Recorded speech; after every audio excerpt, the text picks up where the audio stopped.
Hello friend, ये हमारा दिवाली का ब्लॉग है। ये हमारा फर्स्ट ब्लॉग है। मैं बहुत दिनों से सोच रही थी कि ब्लॉग बनाऊं मगर मैं बना नहीं पा रही थी क्योंकि मेरे बच्चे छोटे छोटे हैं तो मैं उनमें ही बिज़ी रहती थी। बट अभी मैं सोच रही हूँ कि ब्लॉग बनाना स्टार्ट करूँ, तो मैंने पहले दिवाली से शुरू किया है, दिवाली के ब्लॉग से, कि मैं थोड़ा थोड़ा कुछ ब्लॉग डाल दूँ।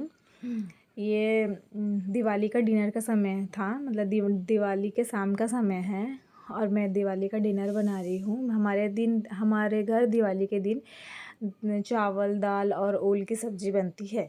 बहुत लोगों को ओल पता नहीं होगा, बट महाराष्ट्र में ओल सूरन की सब्ज़ी के सूरन बोला जाता है। क्योंकि महाराष्ट्र में मुझे, जब मैं ओल लेने जाती हूँ ना, तो मैं बोलती हूँ कि ओल मिलता है क्या इधर, तो उनको पता ही नहीं रहता है कि क्या है। तो हर जगह के वेजिटेबल्स के नाम अलग अलग कहीं कहीं लिए जाते हैं। तो महाराष्ट्र में तो सुरंग बोलते हैं, आपके साइड बाकी और साइड क्या बोलते हैं हमको पता नहीं, बट बिहार में तो ओल कहा जाता है। तो हमारे यहाँ ओल की सब्ज़ी, चावल, दाल बनती है और बहुत लोग खीर पूड़ी भी बनाते हैं। ये अपने मन पे है, आप बना सकते हो खीर पूड़ी।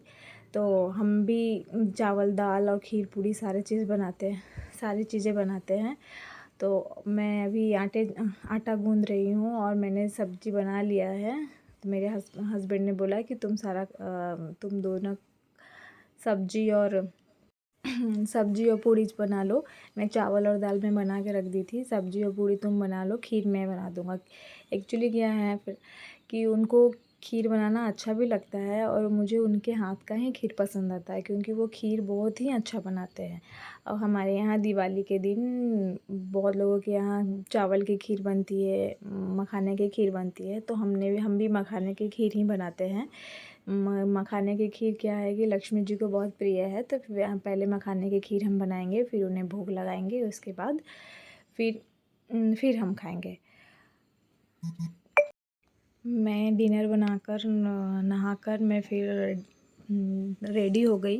मेरे हस्बैंड जी भी रेडी होके पूजा हम लोग कर लिए थे। पूजा करने के बाद फिर बाहर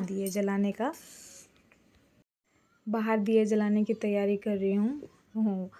तो मैं हमारे यहाँ बाहर के दिए सरसों के तेल में जलते हैं। बहुत लोगों की तरफ तिल के तेल में भी जलते हैं। सरसों का भी तेल आप यूज़ कर सकते हो, तिल के भी तेल यूज़ कर सकते हो, अदरवाइज़ आप घी भी यूज़ कर सकते हो। बट मैं घी सिर्फ भगवान के पास ही दिए जलाती हूँ, और बाकी जो लगते हैं ना बाहर में, वो उसका मैं मस्टर्ड ऑयल ही मैं यूज़ करती हूँ। हाँ, आप देखिए, ये मैंने डेकोरेट किया था थोड़ा मोड़ा, जो हो सका मैं वो जल्दी जल्दी में करना था, वो जैसा हो सका मैंने किया है अपने तरफ से, तो अच्छा ही किया है। ये कुछ पूजा करते समय का कुछ ब्लॉग था, मैंने लिया था, तो वो मैं दिखा दे रही हूँ आपको। बहुत लोगों के घर में लक्ष्मी जी की आरती नहीं की जाती है, बहुत लोगों के घर में होती है। कहा जाता है कि लक्ष्मी जी की आरती करने से लक्ष्मी जी चली जाती है। मैं इतना नहीं मानती। अब भगवान की पूजा कर रही हूँ तो लक्ष्मी जी की तो आरती करूँगी ना, ये तो कॉमन सी बात है, बट बहुत लोग नहीं करते हैं। यहाँ मेरा छोटा बेटा आरती कर रहा है, उसको अब मैं अभी से थोड़ा सिखा रही हूँ कि अपने ये पूजा पाठ की थोड़ा ध्यान दो। बच्चा है, बट ये सब भी सीखना उसके लिए बहुत ज़रूरी है, कि देखना चाहिए ना, पता होना चाहिए कि हाँ पूजा क्या होता है, आरती क्या होती है, उसे पता होना चाहिए थोड़ा थोड़ा। इसीलिए मैंने उसको भी बोला कि उसको भी आरती कराओ और कम एटलीस्ट भगवान जी ब्लेसिंग्स भी दे। मैंने घर को डेकोरेट किया है, जितना मेरे से हो पाया मैंने उतना कर दिया। अब उनकी छुट्टी गई थी, मुझे ही अकेले करना था, तो मैंने थोड़ा मोड़ा जैसा हो सका मैंने कर दिया। Thank you.